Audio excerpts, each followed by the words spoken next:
Unser Turn kann jetzt beginnen. Ich habe jetzt den Strom reingeholt und die Motoren vom Peter und von Frank sind schon an. Und wir bereiten unser Boot jetzt auch vor zum Ablegen und dann geht es los.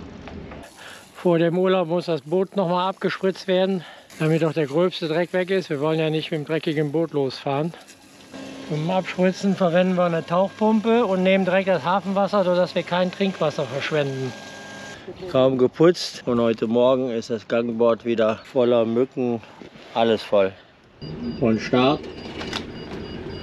Wir fahren jetzt auch los. Den Wind beachten.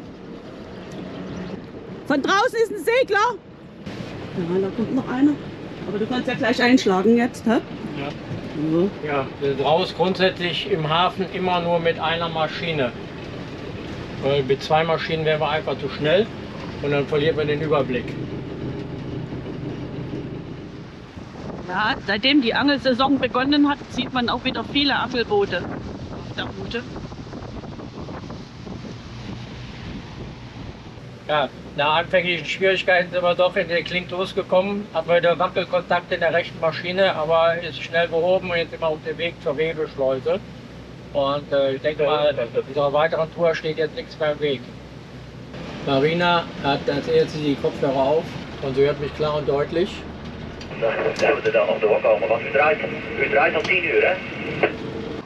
Aber im Wind ist es gar nicht so einfach hier anzulegen in der Schleuse, aber dank Funk kann ich Marina jetzt wunderbar verstehen.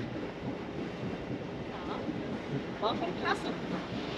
Und es ist grün und weiter geht's. Das hat ja wunderbar geklappt mit dem neuen Headset.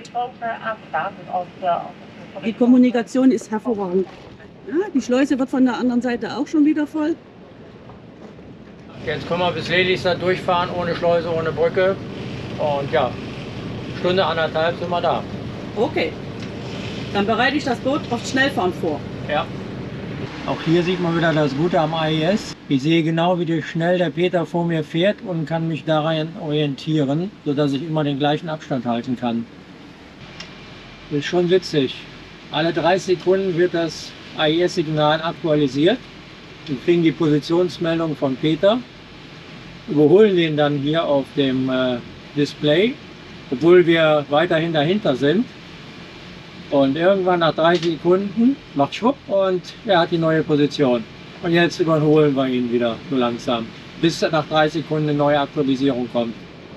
An der alten Roggenbootschleuse ist ja diese Brücke jetzt neu und es kommt gerade keiner uns entgegen, also können wir einfach durchfahren.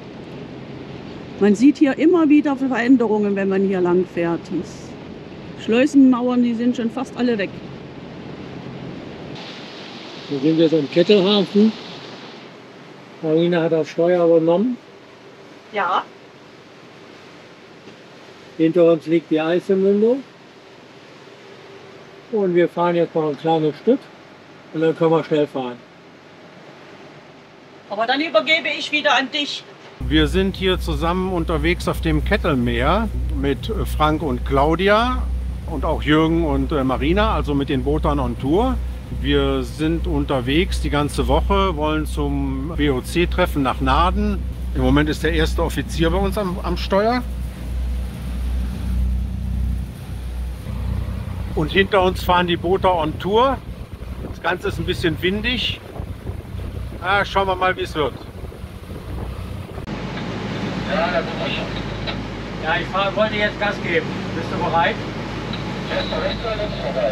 Rechts. An der roten Tonne rechts im Prinzip. Oder ja, wenn wir noch ein Stück fahren, dann fahre ich natürlich. Ich bleibe auf jeden Fall auf der Seite. Ja, ist auch besser wegen der Sonne, glaube ich.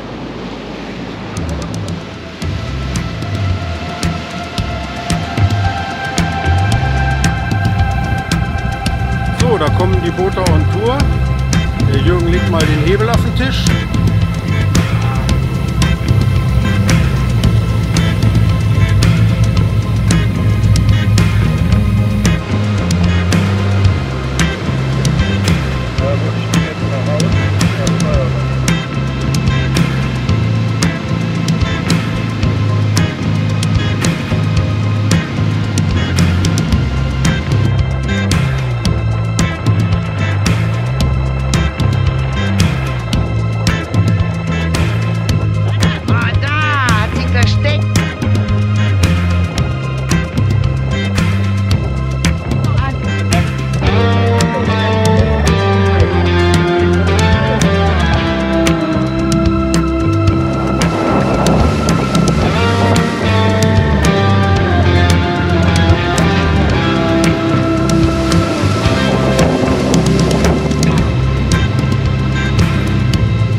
An der Steuerbordseite sieht man den Ort Örk. Und ich schwenke jetzt mal nach Backbord rüber. Da wollen wir gleich hin, Richtung Lelystad. Und man sieht hier schon die Fundamente für die Windräder, die demnächst hier installiert werden. Dieses Gebiet muss man großräumig umfahren und ist durch gelbe Tonnen auch abgesteckt. Da müssen wir gleich erstmal das Ende finden und dann können wir erst nach Backbord abbiegen.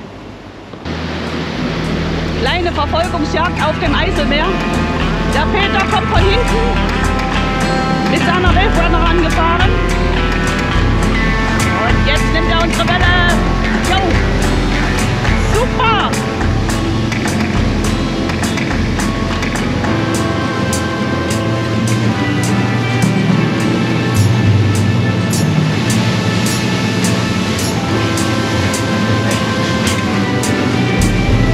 Jürgen?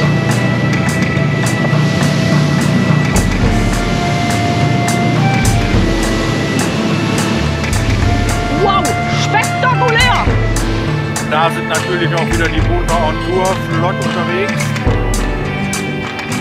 Bei der Geschwindigkeit ist man schnell von A nach B. Jetzt sind wir ein Stück übers Eiselmeer gefahren. Hier ist jetzt die Einfahrt Richtung Lelystad. Hier an der Steuerbordseite sieht man den Damm, der nach Enkhuizen führt. Und hier das Fahrwasser führt dann zu den Hautrip-Schleusen. Gerade haben wir ja die Fundamente von dem Windpark gesehen. Und da kommt jetzt gerade ein Boot an, was die Stütze dabei hat. Wahrscheinlich fährt er jetzt direkt zu dem Park hin. Ein wenig weiter Backbord ist der Fernsehturm von Lelystad. Das ist eine sehr gute Landmarke hier am Eiselmeer, weil man die von sehr vielen Stellen aus sehen kann. Hier ist die Einfahrt nach Lelystad in die Häfen. Hier sind ganz viele Segler, klar, logisch. Hier ist ja auch das Eiselmeer. Die brauchen dann nicht durch eine Schleuse, die können dann direkt hier auf dem Eiselmeer segeln. Oder die müssten durch die Schleuse gehen und sind dann auf dem Markermeer. Wir müssen da rum. Wir haben hier schon Plätze zugewiesen bekommen. Platz 17, Platz 30 und ich glaube noch Platz 20. Ein dicker, fetter Katamaran. Wir fahren bis zum Ende durch und am Steg hinten haben wir dann unsere Plätze, die zugewiesen bekommen.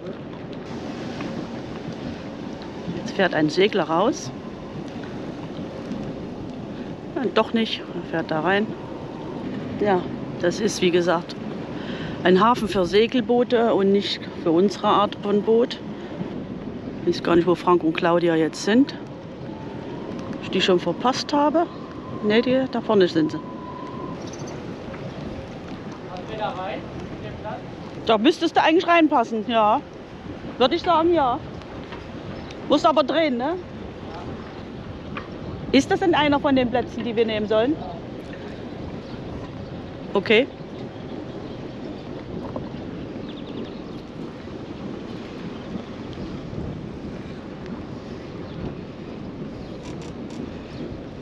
Der Wind treibt uns eigentlich direkt rauf. Wir müssen ziemlich vorsichtig sein.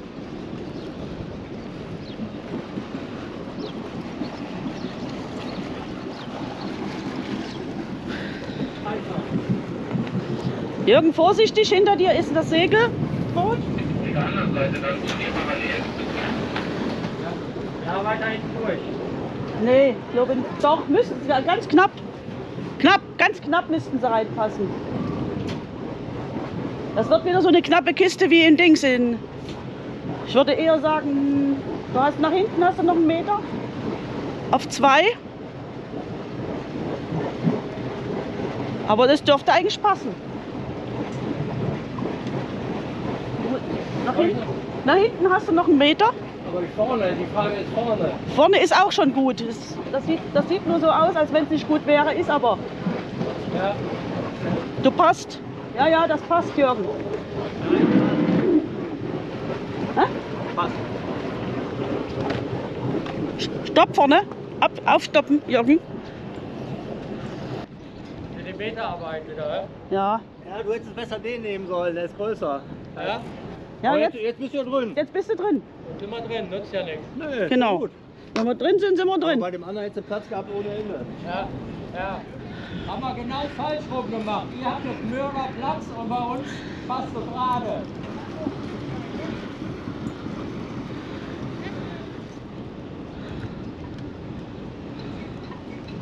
Zieh du noch 10 cm nach vorne. Ich gebe hinten noch was, weil wir hinten haben wir nur so viel. Ja, aber da geht ein Loch ein. Ja, das sind nur 10. Wir müssen noch nach vorne 10 cm. Ja, jetzt ist gut. Mach fest. Das ist hier auch mal wieder, ja, Millimeterarbeit. Wir hätten den anderen Platz nehmen sollen, hätten wir mehr Platz gehabt, aber gut. So ist es halt. Guck mal, probier mal aus. Könnte knapp werden. Nee, passt. Leiter passt auch. Hier liegen Claudia und Frank. Und Peter und Peter haben reichlich Platz. Wäre besser umgekehrt gewesen, aber naja, geht gerade so. Die Schubladen hätten wir doch richtig zumachen müssen. Dafür haben die Knöpfe. Und mein Laptop hat es gerade überlebt. Wir müssen ja auch die schönen Momente mal aufnehmen, wenn wir angelegt haben, dass wir anschließend gleich erstmal ein Anlegebier, Cocktail, Limonade trinken.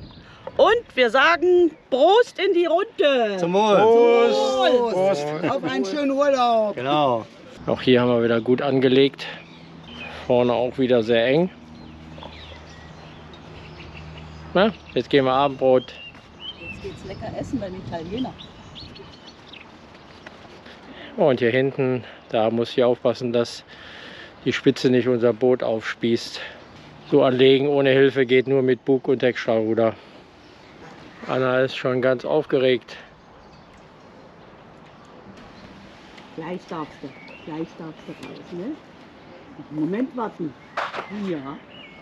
Wir liegen ja im Hautrip-Hafen und gehen heute Abend zum Italiener im Dekohafen essen. Der Italiener sah vom Wasser viel größer aus. Ist relativ klein, aber hat eine schöne große Außenterrasse. Aber wir gehen rein, ist doch zu windig. Ja, wir sind heute im Gusto del Porto und wir haben jetzt erstmal die Vorspeise. Die meisten haben Carpaccio. Und hier gibt's. Der Peter hat was anderes, der Bruschetta. Frank hat es auch. Ja, Frank hat auch Bruschetta. Okay, Frank hat. Okay, Frank muss was abgeben. Es gibt die Hauptspeise mit Nudeln, beim Italiener stilecht. Im Parmesanleib. Die sind im Parmesanleib zubereitet worden. Jetzt haben wir dein Mini Magnum für 9 € gerade verpasst. Hast du schon halb aufgegessen. Ne? Einmal reingebissen ist es schon weg. Vielleicht hat die Claudia ja noch mehr. Ja, hast du noch dein Mini Magnum? Auch schon. Nur noch zur Hälfte. Auch einmal angebissen. Ne? Ja, und ich habe hier Tiramisu. Das sieht mir nach viel Keks aus. Hier im Hafen gibt es heute einen traumhaften Sonnenuntergang. Das ist richtig romantisch hier zwischen den Booten. Die Sonne geht unter. Aber es ist frisch geworden. Ja, die Fotografen kommen. Auf der einen Seite Sonnenuntergang, auf der anderen Seite der Mond. Morgen ist Vollmond. Und wir gehen jetzt wieder zurück zu unserem Hafen. Romantik über dem Hafen. Wir liegen jetzt hier den zweiten Tag im Hautrip-Hafen. Gestern Abend waren wir im Dekohafen nebenan im Puerto del Gusto essen. Das Restaurant ist sehr nett eingerichtet und hat einen wunderbaren Blick auf den Sonnenuntergang. Dort sitzt man ganz hervorragend. Beim Essen, das hinterlässt mich etwas zwiespältig. Dem Ganzen fehlte ein bisschen die Menge, das Salz und die Raffinesse. Das gehört sicherlich zu den Restaurants, wo man 3 Portionen braucht, Vor-, Haupt- und Nachspeise, um satt zu werden. Wer hier essen geht, macht sicherlich keinen Fehler, aber für mich reicht es nicht zu einer Empfehlung. Wir liegen hier wunderbar im Hafen. Hier ist der Bereich für die Gastlieger. Peter muss nochmal umlegen. Wir liegen hinter dem Steg, hinter Franks Boot. Ja, Peter dreht eine Maschine vorwärts, eine Maschine rückwärts, ohne Bugstrahlruder. Da kommt eine schöne Brom 39. Der Platz hier ist für Motorboote ideal. Man hat nur Seitenanlegeplätze. Man fährt am Eingang vom Dekohafen einfach rechts und dann bis zum Ende und dann links und schon ist man hier. Das können wir total empfehlen. Und man ist auch näher am Batavia Stadt. Und schon stehen sie auf dem neuen Platz. Wir gehen jetzt nach Batavia Stadt zum Einkaufen. Wir sind hier auf der Rückseite vom Outlet. Hier ist auch das Batavia Stadt Museum. Auf der Seite sieht man noch ein Schiff, was gebaut wird, aber das ist schon seit Jahren im Bau. Auf der anderen Seite steht ein fertiges Modell und das sollte man sich mal wirklich angucken. Da kann man wirklich sehen, wie die Soldaten und die Matrosen früher gelebt haben. Die Soldaten früher angekettet wurden, damit es keinen Krach gab mit den Matrosen und wie eng und niedrig die Räume waren, wo die über Monate lang ausharren mussten, dann ist das schon wirklich beklemmend und schlimm. Der Einzige, der es wirklich gut hatte, war der Captain und vielleicht noch ein paar Offiziere. An dem Modell bauen die jetzt auch schon seit vielen Jahren, ohne dass man wirklich einen großen Fortschritt erkennt. Wir suchen jetzt mal den Eingang zum Outlet. Hier ist gleich der Eingang zum Museum und dort vorne der Eingang dann zum Outlet Center. Das ist wirklich von unserem Hafen nicht weit weg. Hier im Shopping Center sieht man hinter mir auch den Turm, den wir auch vom Hafen aus sehen. Da kann man schon erkennen, wie nah das alles ist. So eine Frikadell-Spezial geht immer. Mit Pommes. Hier müssen wir morgen auch durch die Schleuse. Hier sind 2 Schleusenkammern. Das wird also in beiden Richtungen geschleust, abwechselnd. Die Sanitäranlagen. Sehr schön und sauber. Ja. Oh, sieht doch schon mal fein aus. Sehr, sehr sauber. Dann geht es zum Duschbereich. Tolle große Duschen, sehr viel Ablage, spritzgeschützt und so wie es aussieht, kostet es auch kein Geld. Das gefällt uns. Das werde ich heute Abend dann nochmal ausprobieren. Ablage fürs Shampoo und wenn man an den Sensor kommt, dann fängt es auch an zu duschen. Die Temperatur ist okay. Ja, Peter wurde angestellt hier zum Putzen.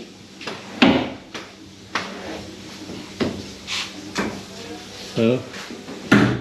Aus purer Freundlichkeit mache ich jetzt auch mal die zweite Dusche vom Jürgen mit. Ja, gegen geringes Ich den Wischer schon einmal in der Hand habe. Also die Duschen sind wirklich gut mit Sensor, keine Wasserverschwendung. Die Temperatur ist angenehm, ist auch nicht zu viel, nicht zu wenig, passt. Das Haus ist zweigeteilt. Auf der linken Seite befindet sich das Clubhaus und auf der rechten Seite das ganz normale Restaurant. Wir gehen jetzt heute hier im Hafen essen und rechts ist das Restaurant und links ist das Clubhaus. Die haben die gleiche Küche, abgespeckte Karte, aber wir schauen heute mal im Clubhaus. Sieht ja sehr gemütlich aus.